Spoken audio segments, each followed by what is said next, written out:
Welcome to pharma focus. ഈ ചാനലിൽ BPharm ക്ലാസുകൾ മലയാളത്തിൽ ഈസിയായി എക്സ്പ്ലെയിൻ ചെയ്യുന്നു. സിലബസ് ബേസ്ഡ് എക്സ്പ്ലനേഷൻ ആണ്. ഇതുപോലത്തെ ഹെൽപ്ഫുൾ കണ്ടന്റ്സിന് വേണ്ടി please to like and subscribe. ഇന്ന് നമ്മൾ B Pharm 7th semester industrial pharmacy എന്ന സബ്ജക്റ്റിൽ പൈലറ്റ് പ്ലാൻ സ്കെയിലപ്പ് ടെക്നിക്സ് എന്ന ഫസ്റ്റ് യൂണിറ്റിൽ ഫസ്റ്റ് ഇൻട്രൊഡക്ഷൻ പോർഷനാണ് ഡിസ്കസ് ചെയ്യുന്നത്.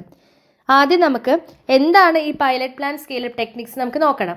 അപ്പോൾ ആദ്യം എന്താണ് പ്ലാന്റ്, എന്താണ് പൈലറ്റ് പ്ലാൻ, എന്താണ് സ്കെയിലപ്പ്, ഇതിൻ്റെയൊക്കെ ജസ്റ്റ് ഒരു ഡെഫിനിഷൻ നമുക്ക് എന്താണെന്ന് മനസ്സിലാവേണ്ടത്. അപ്പോൾ അതൊന്ന് ജസ്റ്റ് നോക്കാം. എന്താണ് പ്ലാന്റ്?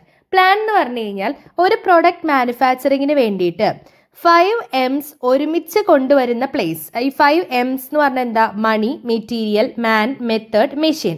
അപ്പോൾ ഒരു പ്രൊഡക്റ്റിൻ്റെ മാനുഫാക്ചറിങ്ങിന് വേണ്ടിയിട്ട് ഈ മണി, മെറ്റീരിയൽ, മാൻ, മെത്തേഡ്, മെഷീൻ ഇതിനൊക്കെ ഒരുമിച്ച് കൊണ്ടുവരുന്ന പ്ലേസിനെയാണ് നമ്മൾ പ്ലാന്റ് എന്ന് പറയാം. ഇനി എന്താണ് പൈലറ്റ് പ്ലാന്റ്? പൈലറ്റ് പ്ലാൻ എന്ന് പറഞ്ഞു കഴിഞ്ഞാൽ അത് ഫാർമസ്യൂട്ടിക്കൽ ഇൻഡസ്ട്രീൻ്റെ ഒരു പാർട്ടാണ്. അവിടെ ലാബ് സ്കെയിൽ ഫോർമുലേനെ വയബിൾ പ്രൊഡക്റ്റ് ആക്കിയിട്ട് കൺവേർട്ട് ചെയ്യുന്നുണ്ട് ഒരു റിലയബിൾ ആയിട്ടുള്ള പ്രാക്ടിക്കൽ മാനുഫാക്ചറിങ് പ്രൊസീജിയേഴ്സ് യൂസ് ചെയ്തിട്ട്. അപ്പോൾ റിലയബിൾ ആയിട്ടുള്ള പ്രാക്ടിക്കൽ മാനുഫാക്ചറിങ് പ്രൊസീജിയേഴ്സ് യൂസ് ചെയ്തുകൊണ്ട് ലാബ് സ്കെയിൽ ഫോർമുലേനെ വയബിൾ പ്രൊഡക്റ്റ് ആക്കിയിട്ട് കൺവേർട്ട് ചെയ്യുന്ന ഫാർമസ്യൂട്ടിക്കൽ ഇൻഡസ്ട്രീൻ്റെ ഒരു പാർട്ടാണ് പൈലറ്റ് പ്ലാന്റ് എന്ന് പറയുന്നത്. എന്താണ് സ്കെയിലപ്പ്? സ്കെയിലപ്പ് എന്ന് പറഞ്ഞു കഴിഞ്ഞാൽ നമുക്ക് കിട്ടിയിരിക്കുന്ന പൈലറ്റ് പ്ലാൻ മോഡലിന് ആ ഒരു മോഡലിൻ്റെ ഡാറ്റ ഉപയോഗിച്ചുകൊണ്ട് ഒരു പ്രോട്ടോടൈപ്പിനെ ഡിസൈൻ ചെയ്യുന്ന പ്രോസസ്സാണ് സ്കെയിലപ്പ്. ഈ സ്കെയിലപ്പ് എന്ന് പറയുന്നത് R&Dൻ്റെയും പ്രൊഡക്ഷൻ്റെയും ഇടയിൽ ഒരു ബ്രിഡ്ജായിട്ട് ആക്ട് ചെയ്യും. അപ്പോൾ ഇതാണ് പ്ലാന്റ് എന്താണ്, പൈലറ്റ് പ്ലാന്റ് എന്താണ്, സ്കെയിലപ്പ് എന്താണ് നമ്മൾ നോക്കി. ഇനി ഒരു പൈലറ്റ് പ്ലാനിൻ്റെ ഒബ്ജക്റ്റീവ്സ് എന്തൊക്കെയാണ്? നമുക്ക് ലാർജ് സ്കെയിലായിട്ട് പ്രൊഡ്യൂസ് ചെയ്യുന്ന സമയത്ത് പ്രോഫിറ്റ് ഉറപ്പുവരുത്തണം. അപ്പോൾ അതിന് വേണ്ടിയിട്ട് സ്മോൾ സ്കെയിലിൽ ചെയ്യുന്ന സമയത്ത് ഉണ്ടാകുന്ന എന്തൊക്കെ മിസ്റ്റേക്കുകളാണ് എന്ന് ഡിറ്റക്റ്റ് ചെയ്യുക. അത് ഈ പൈലറ്റ് പ്ലാനിൻ്റെ ഒരു മെയിൻ ഒബ്ജക്റ്റീവാണ്. അതേപോലെ physically chemically stable therapeutic dosage ഫോംസിനെ പ്രൊഡ്യൂസ് ചെയ്യും. പ്രോസസ്സിംഗ് എക്യുപ്മെൻറ്റ്സിനെ റിവ്യൂ ചെയ്യാനും പിന്നെ പ്രൊഡക്ഷനും പ്രോസസ് കൺട്രോൾസിനുള്ള ഗൈഡ് ലൈൻസ് ഫോളോ ചെയ്യുന്നുണ്ട്. പ്രോസസ്സിനെയും എക്യുപ്മെൻറ്റ്സിനൊക്കെ ഇവാലുവേറ്റ് ചെയ്ത് വാലിഡേറ്റ് ചെയ്യാൻ ഹെൽപ്പ് ചെയ്യും. പ്രോസസ്സിൻ്റെ ക്രിട്ടിക്കൽ ഫീച്ചേഴ്സിനെ ഐഡൻറ്റിഫൈ ചെയ്യാൻ ഹെൽപ്പ് ചെയ്യുന്നുണ്ട്. മാസ്റ്റർ മാനുഫാക്ചറിങ് ഫോർമുല പ്രൊവൈഡ് ചെയ്യുന്നുണ്ട്. നമ്മൾ ഹ്യൂജ് മണി ഒരു പ്രൊഡക്ഷന് വേണ്ടിയിട്ട് ഇൻവെസ്റ്റ് ചെയ്യുന്നതിന് തൊട്ട് മുൻപ് തന്നെ നമുക്ക് ആ ഒരു പ്രപ്പോസ്ഡ് പ്ലാന്റിൻ്റെ മോഡലിൽ നമ്മുടെ പ്രോസസ്സിനെ ടെസ്റ്റ് ചെയ്യാൻ സാധിക്കും.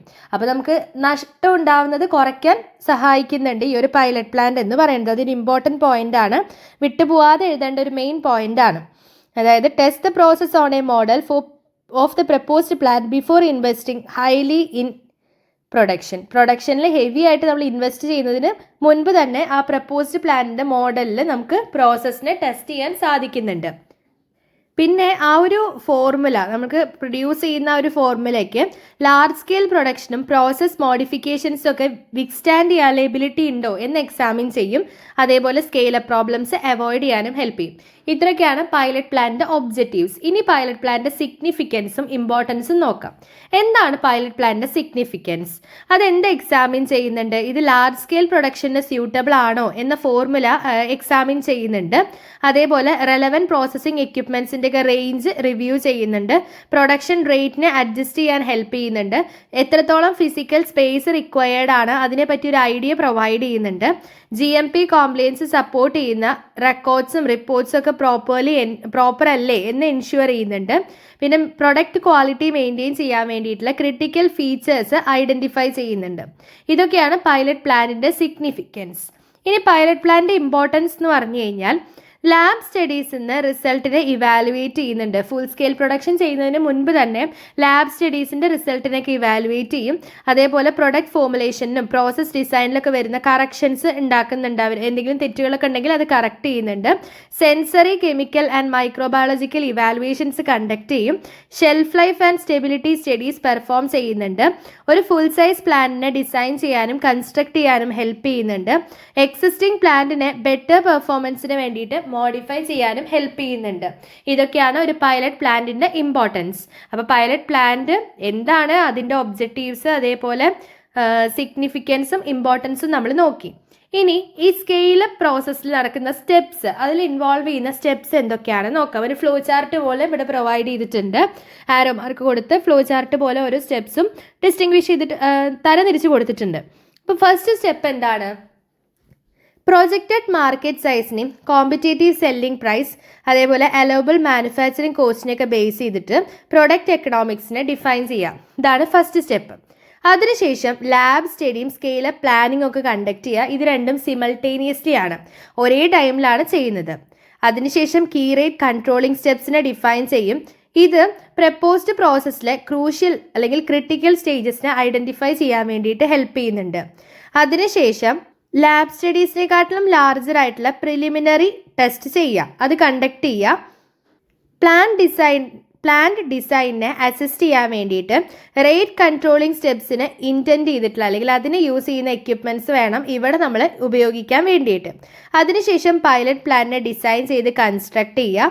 അതായത് പ്രോസസ്സും എൻവയോൺമെൻറ്റൽ കൺട്രോൾസും ക്ലീനിങ്ങും sanitization, packaging, waste handling, regulatory compliance ഇതൊക്കെ ഇൻക്ലൂഡ് ചെയ്യുന്നുണ്ട്. അങ്ങനെ ഒരു പൈലറ്റ് പ്ലാന്റിനെ ഡിസൈൻ ചെയ്ത് കൺസ്ട്രക്ട് ചെയ്യുക. അതിനുശേഷം അതിൽ നിന്ന് കിട്ടുന്ന റിസൾട്ട്സിനെ ഇവാലുവേറ്റ് ചെയ്യുക. അതായത് പ്രോസസ് എക്കണോമിക്സ് ഒക്കെ ഇവാലുവേറ്റ് ചെയ്തിട്ട് കറക്ഷൻസ് ഉണ്ടെങ്കിൽ അത് കറക്റ്റ് ചെയ്യുക. എന്നിട്ട് ഫുൾ സ്കെയിൽ പ്ലാൻ ഡെവലപ്മെൻറ്റ് വേണോ വേണ്ടേ അതിനെ പറ്റിയിട്ടൊക്കെ ഡിസൈഡ് ചെയ്യുക. ഇതൊക്കെയാണ് സ്കെയിലപ്പിൽ വരുന്ന സ്റ്റെപ്സ്. മനസ്സിലായില്ലേ? അടുത്തത് നമ്മൾ നോക്കുന്നത് ജനറൽ കൺസിഡറേഷൻസ് ആണ്. അതിൽ തന്നെ ഓരോ പാർട്ടാക്കിയിട്ട് നമുക്ക് പഠിക്കാനുണ്ട്. First വണ്ണാണ് reporting responsibility. R&D ഗ്രൂപ്പിന് ഒരു സെപ്പറേറ്റ് സ്റ്റാഫിങ് ആവശ്യമാണ്. ഒരു ഫോർമുലേറ്റർ ഉണ്ടായിരിക്കും.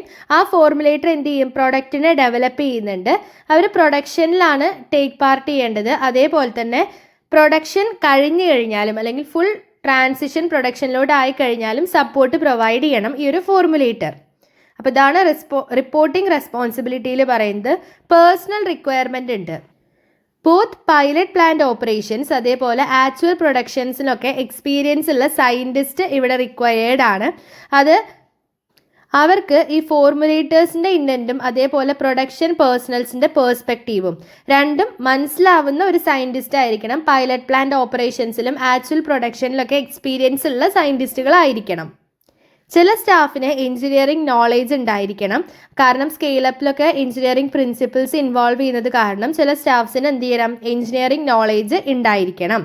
അതേപോലെ കമ്പ്യൂട്ടേഴ്സിനെ പറ്റിയിട്ടും ഇലക്ട്രോണിക്സിനെ പറ്റിയിട്ടുള്ള നോളേജൊക്കെ അവിടെ ഇമ്പോർട്ടൻ്റ് ആണ്. ഇതാണ് പേഴ്സണൽ റിക്വയർമെൻറ്റ്. ഇനി സ്പേസ് റിക്വയർമെൻ്റ് ആണ്. സ്പേസ് റിക്വയർമെൻറ്റ് നമുക്ക് എന്തിനൊക്കെയാണ് വേണ്ടത്? Administration and information processing. അതിന് വേണ്ടിയിട്ട് ഒരു അഡിക്കേറ്റ് ഓഫീസും അതേപോലെ ഒരു ഡെസ്ക് സ്പേസും വേണം സയൻറ്റിസ്റ്റിനും ടെക്നീഷ്യൻസിനൊക്കെ. ഇത് വർക്കിംഗ് ഏരിയയോടും കമ്പ്യൂട്ടേഴ്സിനോടൊക്കെ അഡ്ജസൻ്റ് ആയിരിക്കണം. പിന്നെ നമുക്കൊരു ഫിസിക്കൽ ടെസ്റ്റിംഗ് ഏരിയ വേണം. അവിടെ പെർമനൻറ്റ് ബെഞ്ച് സ്പേസ് ഉണ്ടായിരിക്കണം. ഫിസിക്കൽ ടെസ്റ്റിംഗ് എക്യുപ്മെൻറ്റ്സ് ഒക്കെ വെക്കാൻ വേണ്ടിയിട്ടാണ്. അടുത്തത് standard pilot plan equipment flow space ആണ്. ഇവിടെ ഒരു ഡെഡിക്കേറ്റഡ് ഏരിയ വേണം. എന്തിനു വേണ്ടിയിട്ടാണ്? എല്ലാ ഡോസേജ് ഫോംസിനുള്ള എക്യുപ്മെൻറ്റ്സിനൊക്കെ മാനുഫാക്ചർ ചെയ്യാൻ വേണ്ടിയിട്ടാണ്. ഇത് ഇൻ്റർമീഡിയറ്റ് സൈസ്ഡ് ആണ്. അതേപോലെ full space equipments for scale up evaluation. ഈ എക്യുപ്മെൻറ്റ്സ് എന്ന് പറഞ്ഞാൽ സ്റ്റോറേജിന് പോർട്ടബിൾ ആയിരിക്കണം. യൂസ് ചെയ്യാത്ത സമയത്ത് നമുക്കത് അങ്ങോട്ടും ഇങ്ങോട്ടും മാറ്റി വെക്കാൻ വേണ്ടിയിട്ട് ആ എക്യുപ്മെൻറ്റ്സ് പോർട്ടബിൾ ആയിരിക്കണം. എക്യുപ്മെൻറ്റ് ക്ലീൻ ചെയ്യാൻ വേണ്ടിയിട്ടുള്ള സ്പേസും അവിടെ പ്രൊവൈഡ് ചെയ്തിരിക്കണം.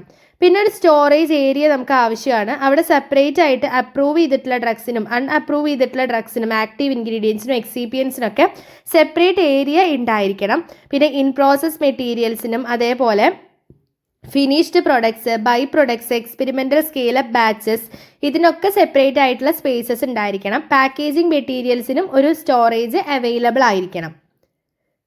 അടുത്ത ടോപ്പിക്കാണ് റിവ്യൂ ഓഫ് ദ ഫോർമുല. ഫോർമുലേഷൻ്റെ ഓരോ ആസ്പെക്റ്റിനെ നമ്മൾ തറോലി എന്ത് ചെയ്യണം? റിവ്യൂ ചെയ്തിരിക്കണം. ഓരോ ഇൻഗ്രീഡിയൻറ്റും അതേപോലെ അത് എന്താണ് ഫൈനൽ പ്രൊഡക്റ്റിലോട്ട് കോൺട്രിബ്യൂട്ട് ചെയ്യുന്നത്, അതിൻ്റെ പർപ്പസ് എന്താണ്, ഇതൊക്കെ മനസ്സിലാക്കിയിരിക്കണം. സ്കെയിലപ്പിൻ്റെ എഫക്റ്റ്, ആ ഒരു പ്രൊഡക്റ്റിൽ സ്കെയിലപ്പ് എങ്ങനെ എഫക്റ്റ് ചെയ്യുന്നു, അതൊക്കെ നമ്മൾ എന്ത് ചെയ്യണം? പ്രോപ്പർലി ആ ഒരു ഫോർമുലേനെ റിവ്യൂ ചെയ്തിരിക്കണം. അടുത്തതാണ് റോ മെറ്റീരിയൽസ്. ജനറൽ കൺസിഡറേഷനിൽ വരുന്ന മൂന്നാമത്തെയാണ്. ഇപ്പോൾ നമ്മൾ ഫസ്റ്റ് വൺ എന്താ പറഞ്ഞത്? റിപ്പോർട്ടിംഗ് റെസ്പോൺസിബിലിറ്റി, പിന്നെ പേഴ്സണൽ റിക്വയർമെൻറ്റും സ്പേസ് റിക്വയർമെൻറ്റും പറഞ്ഞു. ഇനി നമുക്ക് അതിൽ വരുന്നത് റോ മെറ്റീരിയൽസ് ആണ്. റോ മെറ്റീരിയൽസ് എന്ന് പറയുമ്പോൾ ഈ പൈലറ്റ് പ്ലാന്റ് എന്തിന് റെസ്പോൺസിബിൾ ആണ്? ആക്റ്റീവ് ഇൻഗ്രീഡിയൻസ് അല്ലെങ്കിൽ എക്സിപിയൻസിൻ്റെ അപ്രൂവലിനും വാലിഡേഷനും റെസ്പോൺസിബിൾ ആണ്. സ്മോൾ സ്കെയിൽ പ്രൊഡക്ഷനിലുള്ള റോ മെറ്റീരിയൽസ് എന്ന് പറയുന്നത് ഈ ലാർജ് സ്കെയിൽ പ്രൊഡക്ഷനിലുള്ള റോ മെറ്റീരിയൽസുമായിട്ട് മാച്ച് ആയിക്കൊള്ളണം എന്നില്ല.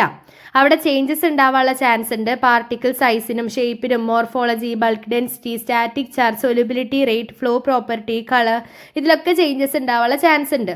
അപ്പോൾ സ്മോൾ സ്കെയിൽ പ്രൊഡക്ഷനിൽ യൂസ് ചെയ്യുന്ന സെയിം റോ മെറ്റീരിയൽസ് നമുക്ക് ലാർജ് സ്കെയിൽ പ്രൊഡക്ഷനിൽ ഉപയോഗിക്കാൻ സാധിക്കില്ല. പിന്നെ എക്യുപ്മെൻറ്റ് സെലക്ട് ചെയ്യുന്ന സമയത്ത് നമ്മൾ എന്തൊക്കെ നോക്കണം? അത് എക്കണോമിക്കലാണോ, സിമ്പിളാണോ, എഫിഷ്യൻ്റ് ആണോ, പിന്നെ പ്രൊഡക്ട്സ് ആ ഒരു സ്പെസിഫിക്കേഷൻസിൽ തന്നെ നമുക്ക് പ്രൊഡക്ട്സിനെ പ്രൊഡ്യൂസ് ചെയ്യാൻ സാധിക്കുമോ, ഇതൊക്കെ നോക്കിയിട്ട് വേണം നമ്മൾ എക്യുപ്മെൻറ്റ്സിനെ സെലക്ട് ചെയ്യാൻ വേണ്ടിയിട്ട്. ഈ എക്യുപ്മെൻറ്റ് സൈസ് എന്ന് പറയുന്നത് മാച്ച് പ്രൊഡക്ഷൻ ബാച്ച് റെലവൻസുമായിട്ട് മാച്ച് ചെയ്തിരിക്കണം. അതായത് ഒരുപാട് ചെറുതാണെങ്കിൽ ആ പ്രോസസ്സ് സ്കെയിലപ്പ് ആവില്ല. എന്നാൽ ഒരുപാട് വലുതാണെങ്കിലോ വേസ്റ്റേജും അതേപോലെ ക്ലീനിങ് ഇഷ്യൂസും ലോങ്ങർ ക്ലീനിങ് ടൈം ഒക്കെ അവിടെ ഉണ്ടാവുന്നുണ്ട്. അതേപോലെ പ്രൊഡക്ഷൻ റേറ്റ് ഡിറ്റർമിൻ ചെയ്യുന്ന സമയത്ത് നമ്മൾ immediate and future market trends, അതേപോലെ പ്രോസസ്സിൻ്റെ പാരാമീറ്റേഴ്സ് ഒക്കെ കൺസിഡർ ചെയ്തിരിക്കണം. അതായത് order of mixing speed, drying temperature, time, screen and filter size, heating cooling rate of addition of granulating agent, solvent, drug solution, ഇതൊക്കെ നമ്മൾ എന്ത് ചെയ്യണം? കൺസിഡർ ചെയ്യണം ഒരു പ്രൊഡക്ഷൻ റേറ്റ് ഡിറ്റർമിൻ ചെയ്യുന്ന സമയത്ത്. ഇനി എന്തിനാണ് നമ്മൾ പ്രോസസ് ഇവാലുവേഷൻ നടത്തുന്നത്? ഒരു മാസ്റ്റർ മാനുഫാക്ചറിങ് പ്രൊസീജിയേഴ്സ് ഡെവലപ്പ് ചെയ്യാൻ വേണ്ടിയിട്ടാണ് അതിൽ എന്തൊക്കെ ഉണ്ടായിരിക്കും? വെയ്റ്റ് ഷീറ്റ്, പ്രോസസ്സിംഗ് ഡയറക്ഷൻസ് ഉണ്ടായിരിക്കും, മാനുഫാക്ചറിങ് പ്രൊസീജിയേഴ്സ് ഉണ്ടായിരിക്കും. പ്രൊഡക്റ്റ് സ്റ്റെബിലിറ്റിയും യൂണിഫോമിറ്റിയും എൻഷ്യൂർ ചെയ്യാൻ വേണ്ടിയിട്ട് നമ്മൾ പ്രോസസ് ഇവാലുവേഷൻ ചെയ്യുന്നുണ്ട്. ഈ സ്റ്റെബിലിറ്റി സ്റ്റഡീസ് എന്ന് പറയുന്നത് അത് ഫിസിക്കൽ ആൻഡ് കെമിക്കൽ സ്റ്റെബിലിറ്റി രണ്ടും കവർ ചെയ്യുന്നുണ്ട്. ഓരോ പൈലറ്റ് ബാച്ചും എന്ത് ചെയ്യണം?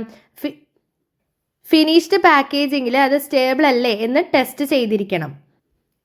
അപ്പോൾ ഇത്രയാണ് നമുക്ക് ഈ ഒരു പൈലറ്റ് പ്ലാൻ സ്കെയിലപ്പ് ടെക്നിക്സിലെ ഇൻട്രൊഡക്ഷനിൽ പഠിക്കാനുള്ളത്. എന്താണ് പ്ലാൻ, എന്താണ് പൈലറ്റ് പ്ലാൻ, എന്താണ് സ്കെയിലപ്പ്, അതേപോലെ പൈലറ്റ് പ്ലാനിൻ്റെ ഒബ്ജക്റ്റീവ്സും സിഗ്നിഫിക്കൻസും ഇമ്പോർട്ടൻസും നോക്കി.